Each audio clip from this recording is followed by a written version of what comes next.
For we contend not against flesh and blood, but against the principalities, against the powers, against the world rulers of this present darkness, against the spiritual host of wickedness in the heavenly places. From the American Midwest comes This Present Darkness, where we explore the supernatural aspects of the paranormal from a Catholic perspective and expose the dark forces in our world and beyond, both seen and unseen.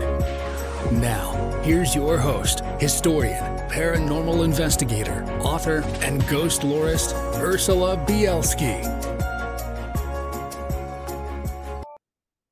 Well, good morning, my friends, and a happy early Thanksgiving to all of you here in America and overseas as well. You should join in with us for Thanksgiving on Thursday because it's just a great time. Basically, you just are thankful and you eat. So we can all do that, right? Welcome so much. I wanted to talk to you for just a short time today. This is not going to be a whole This Present Darkness episode. Next week, I'm so excited because we have Daniel O'Connor coming on to talk about his book, Only Man Bears His Image, which you know I've already reviewed on this channel, and I absolutely love it, and you will love it too.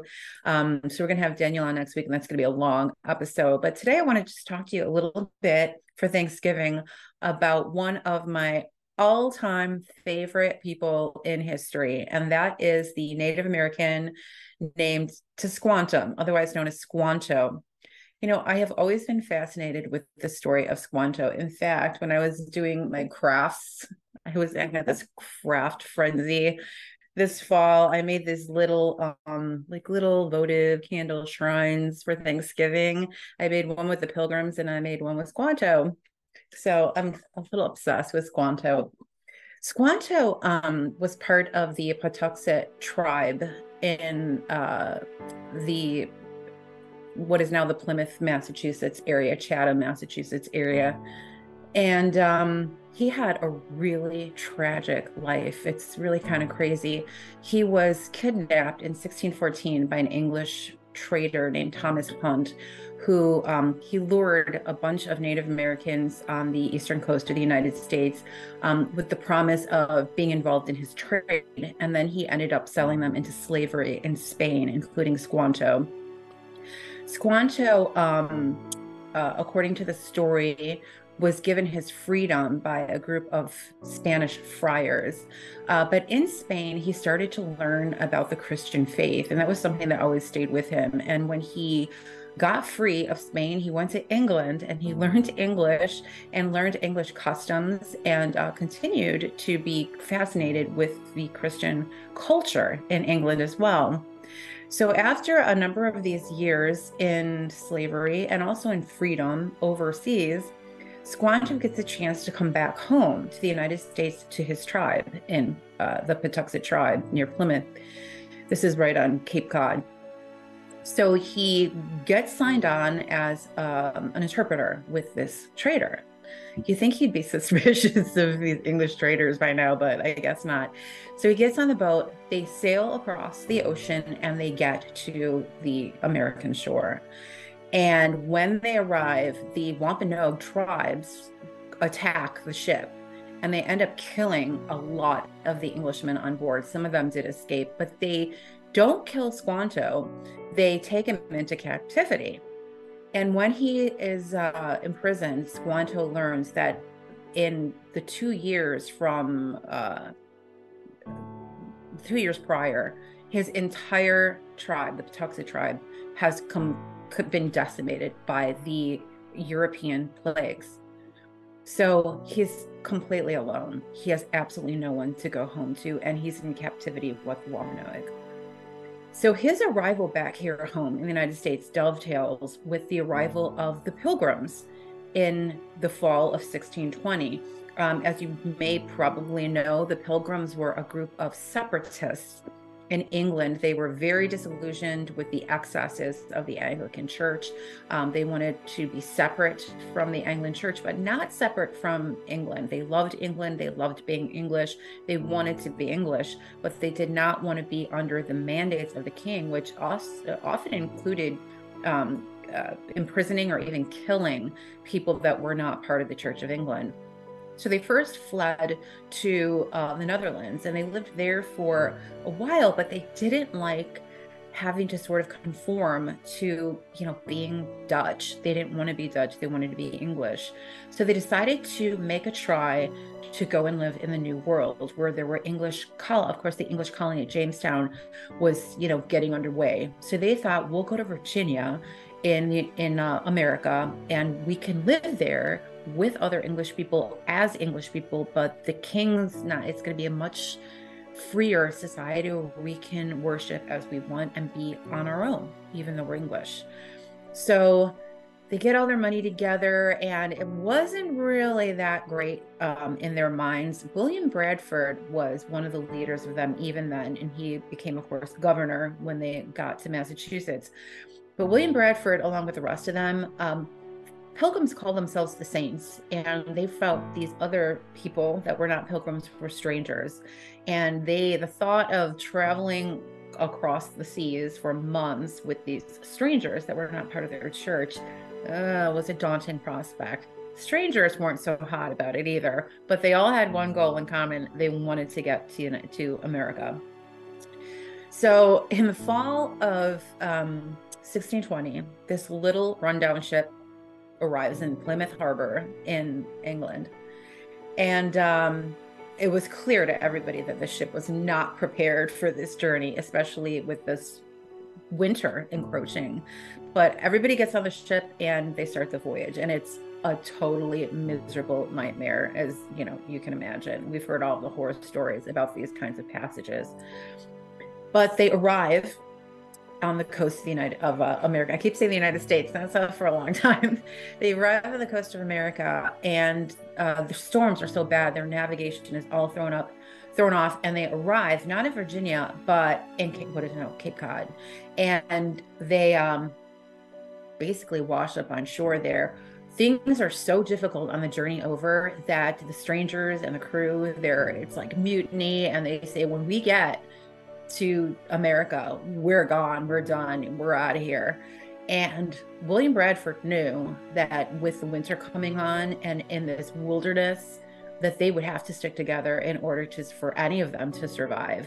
So he prevails upon almost everyone on the ship, adults on the ship, to sign a document called the Mayflower Compact.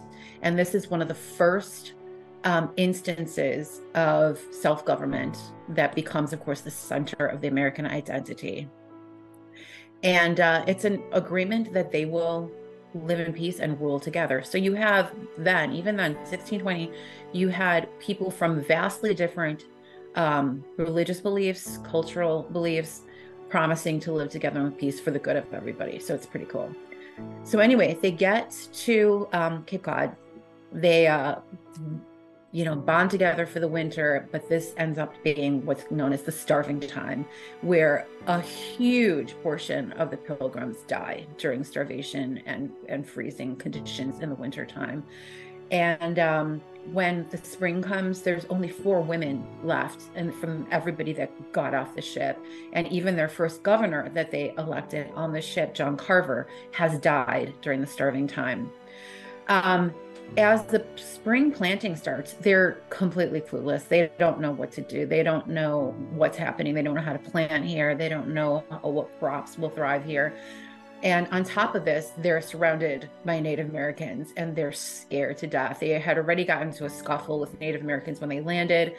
They knew the Native Americans didn't want them there, wanted them dead. And what the Pilgrims actually did with all the deaths that they had among their congregation during the winter, they buried them, but they actually smoothed the ground down and planted on the crops so that the Native Americans wouldn't know just how many people they had lost, because they were assured of ambush and just total decimation if the Native Americans knew how small their numbers had become. So they're scared of the Native Americans. The Native Americans are scared of them. They don't know what to plant. They have no food. And there's one guy who is kind of apart from them all, and that's Squanto. Because Squanto doesn't hang with the other Wampanoag. He is not part of them. He's lost all his people. They've got him, basically locked up. he has also been to Europe. He's been to Spain. He's been to Newfoundland. He's been to England. He knows English. He knows about Christianity. He knows even about Catholicism. He knows how different people live. He knows about different circumstances. And his heart is not only kind of tugged because of the predicament of the pilgrims, but he also realizes, and he's the only one that realizes this, is that if these two groups don't learn how to live together, they're both going to be destroyed. The pilgrims are going to die of starvation, and the Indians are going to be ended up being attacked by these people with guns. So, so SQUANTO reaches out to the pilgrims, and he teaches them how to grow crops in the New World. In particular, he teaches them famously how to use fish to fertilize the crops, and the pilgrims are absolutely delighted, right? So this example also kind of is hopeful to the other Wampanoag tribes who see that maybe it's possible for us to get along, and we're not going to be killed after all, and we don't kill them after all. And so it's always kind of referred to as a miracle. In fact, there have been books written about the miracle of the first Thanksgiving, because when the pilgrims meet SQUANTO, he speaks perfect English. In fact, SQUANTO has been to England more recently than the pilgrims when they first meet. So it's kind of just crazy. Yeah, miraculous thing. So so that first growing season in 1621 comes to an end. And sometime between September and November 1621, the pilgrims invite SQUANTO and about 100 of the Wampanoag to have a feast with them to celebrate the harvest. And this, of course, is the first Thanksgiving. Now, there's some interesting stories about SQUANTO's death, because he becomes very good friends with William Bradford, the first governor, or second governor, rather, of the Massachusetts Bay Colony. And they travel together. SQUANTO goes with him on trade missions, and he serves as an interpreter, and he puts the Native American tribes at ease, being with a European. And so it works out really well for everyone. Today, a lot of historians believe, that SQUANTO has been painted as this altruistic person. In fact, what he was trying to do was to not only protect the Native Americans from the European settlers, but also to get power for himself, because he had no one. His tribe was gone. He was an outcast with the tribe that had captured him. And what he wanted was some autonomy. He wanted some control, and he wanted some power. And a lot of historians, very skeptically, I think, say that this was what was behind SQUANTO's efforts with the pilgrims, and leading up to the first Thanksgiving, and then with William Bradford on his trade routes afterwards. Whatever the case may be, in 1622, on one of their trade missions, SQUANTO becomes very ill. He starts bleeding from his nostrils, and the tribe that they're staying with makes him comfortable, but it's clear that it's his last hours. And sure enough, SQUANTO takes his last breaths. They're on a very frigid, dark night in Massachusetts with William Bradford at his side. And William Bradford, of course, we know all this happened because William Bradford created one of the most important and influential documents in American literature and history, and that was his journal that he kept from before they left England, and all through these years of colonizing in Plymouth. And so we know all these details about everything that happened, including the miracle of SQUANTO and everything that happened. So we know from William Bradford's diary that SQUANTO was buried immediately. That's what he wrote after his death. But we don't know where his grave is. Many people think he was buried there, what is still the tribal lands of the tribe where they were staying and trading with. Some say that he was buried. Some say he was buried in the burial mound at Plymouth, which is today very haunted, which I'll talk to you about in a minute. Some say he's buried under the golf course that overlooks Pleasant Bay nearby. And there's all sorts of plaques also around the area that say, SQUANTO was buried here. So it's kind of like, years later, George Washington slept here. Before that, we had SQUANTO's buried here. So it's something that everybody obviously wants to claim. Squanto is just a very beloved and just very noble person, you know, in the American memory. So something that everybody wants to claim and be a part of.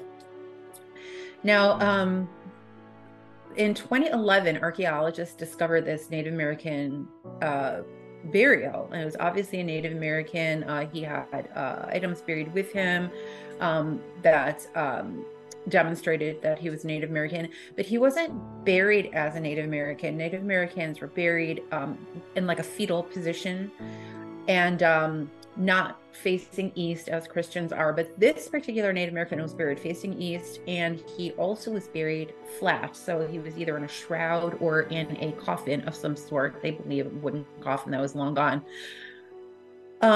Many historians immediately said, is this Squanto?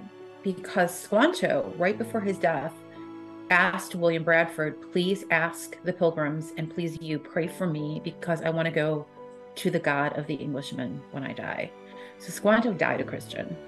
Other historians, though, are quick to point out that many Native Americans, besides Squanto, were given Christian burial during colonial times. So it not necessarily was such a unique thing as you might think, just unique to Squanto.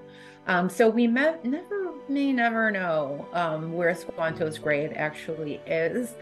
But as I write in my blog today, there's no doubt that Squanto's spirit is just eternally tethered to this entire region around Cape Cod.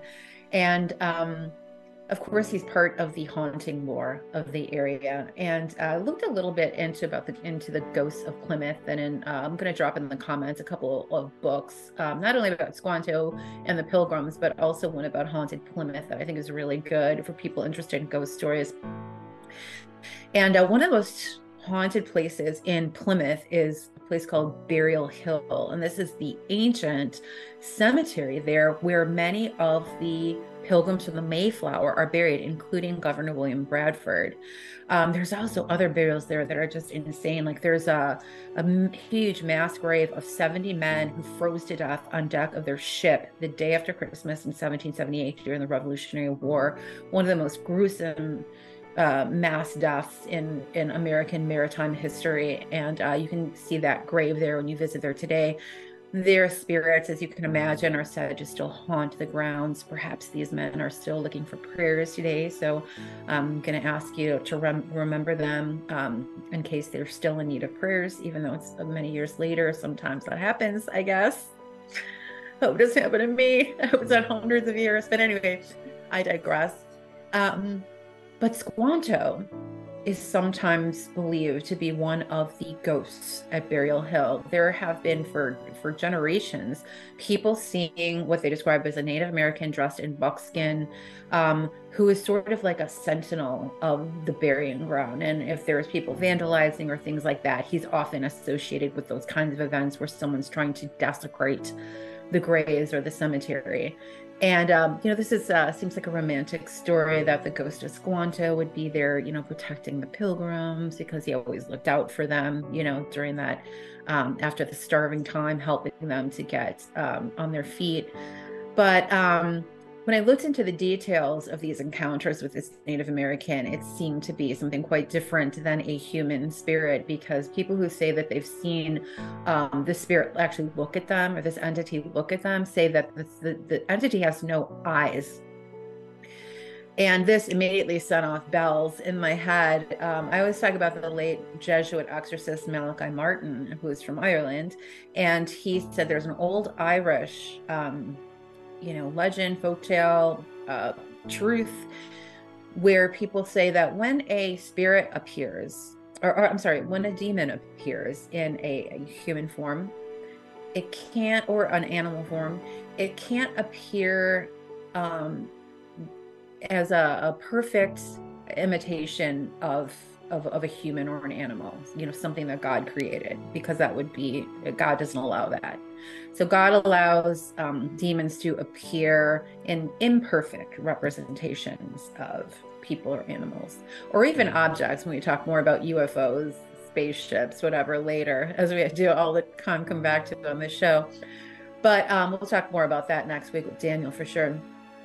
But oftentimes when there's these historical places and people are aware of the burials there, the history of the burials there, or even like in a house where like a loved one passes away and, people are aware of that, or even a historical figure that passed away in a house. Like, I talked about George Washington slept here. Of course, Mount Vernon is supposed to be haunted by George Washington.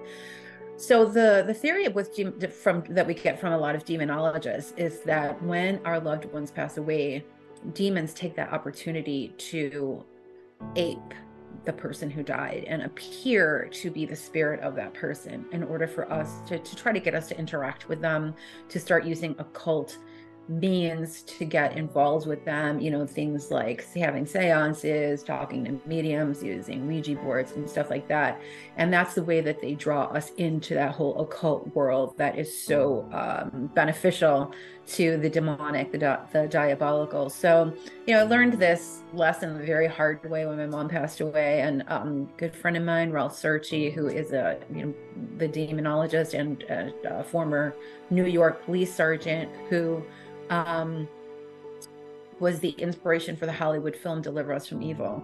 And after my mom passed away and we had all this stuff going on in her house, I reached out to Ralph because I was worried that, her spirit wasn't going to heaven, right? And he told me, based on the things that I told him were happening, that was not my mother in the house, and made it very clear to me that the large scale phenomena that was happening, like doors opening and closing, and the microwave oven glass door imploded while I was there cleaning out the house after her death. And I was literally crying out loud and talking to her, and the microwave oven imploded. Things like that. Those kinds of large scale phenomena do not line up with human spirits that are here asking us for prayers. Normally, when someone asks us for prayers, it might be an apparition, it might be a scent, something like smelling perfume or something like that, flowers. It might be a dream. It might be just like a voice in our head, something like that. So it's something that's very subtle, and it's not usually something that's intense. Now, there are exceptions to that. I did our whole show on the hands of death, the burnt handprints and things like that from the souls in purgatory. But usually when you see a ghost that has no eyes or arms or legs or has no head, that's usually a sign that it is not a human spirit, but it is actually a demonic entity trying to manifest as a human as carefully, as best as they can, which is not all that great. Aside from the burial hill in Plymouth, I think there can be no doubt, like I said, that whole region is definitely haunted by the memory of Squanto, as is all of American history. He is one of the most important figures in American history, not only for European Americans, but for Native Americans as well. As I said, he often gets criticized, especially by Native Americans, as for betraying them, and helping the European Americans live here. But again, for what it's worth, if it wasn't for him, a lot of those European Americans, a lot of those European Americans probably would have ended up completely destroying these native populations. So it's been, a long road from there, and we still struggle so much with our two different cultures here in the United States. But Squanto is someone that helped both of those cultures to survive. So, and that example, of course, was followed by many, many other Native Americans from different tribes all throughout history. People I'm thinking here in Chicago, Alexander Robinson, who was half Native American and half European American, and he was so instrumental in kind of smoothing things over between the settlers and the native populations here in Chicago because of his ability to kind of go between those two worlds. And we see that all throughout the West in different tribes where Native Americans rose to the occasion and were willing to try to work with the European Americans that were coming in. So at any rate, I'm going to drop down in the description here some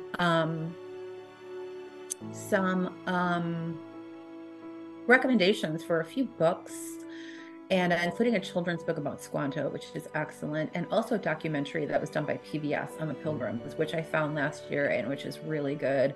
So I hope you check those out. And I'm also, like I said, I'll put in a book down there about Haunted Plymouth, which is really creepy and interesting too if you like ghost stories. So I hope you'd enjoy this, and I hope that you will tell some of these ghost stories after your Thanksgiving dinner, and make Thanksgiving into another occasion for ghost stories like Halloween and Christmas both are, because I think these stories are so important for us to pass along, and trying to pass along history to people that aren't particularly interested in hearing about history.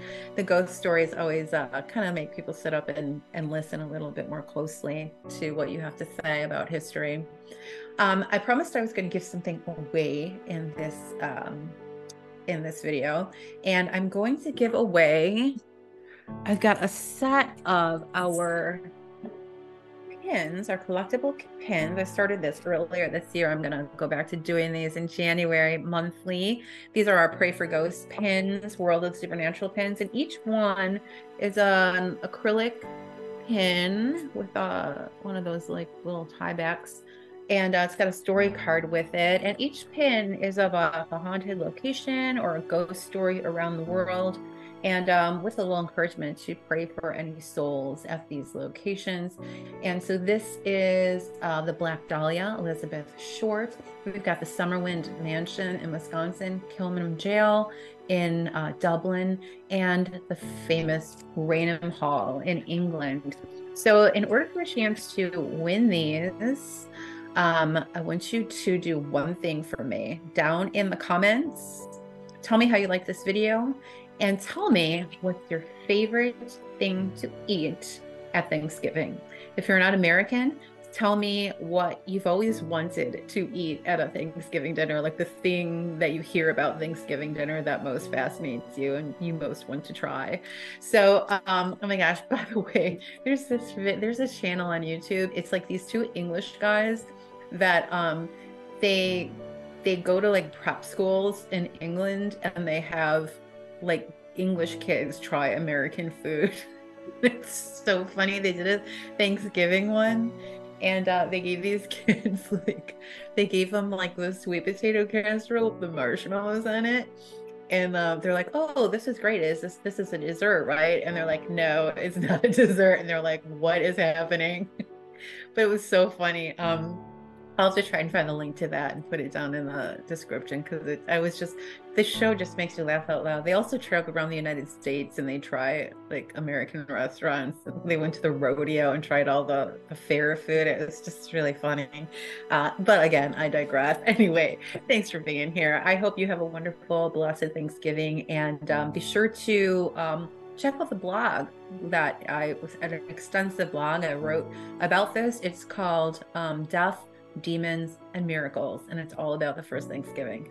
Thanks so much, you guys, and until next week when I see you back here with Daniel, just have a blessed, happy, wonderful week together. Thanks so much. Bye. Oh, I'm Ursula Bielski.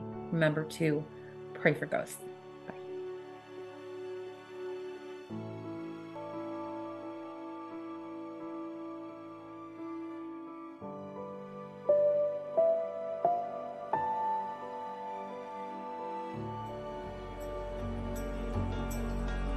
Thanks for listening to This Present Darkness. The video version of this podcast is available on Ursula Bielski's World of the Supernatural YouTube channel. Be sure to become a subscriber by signing up with Buzzsprout today. And remember to sign up for the World of the Supernatural mailing list at worldofthesupernatural.com for our monthly newsletter and more. And don't forget to support the podcast through Patreon.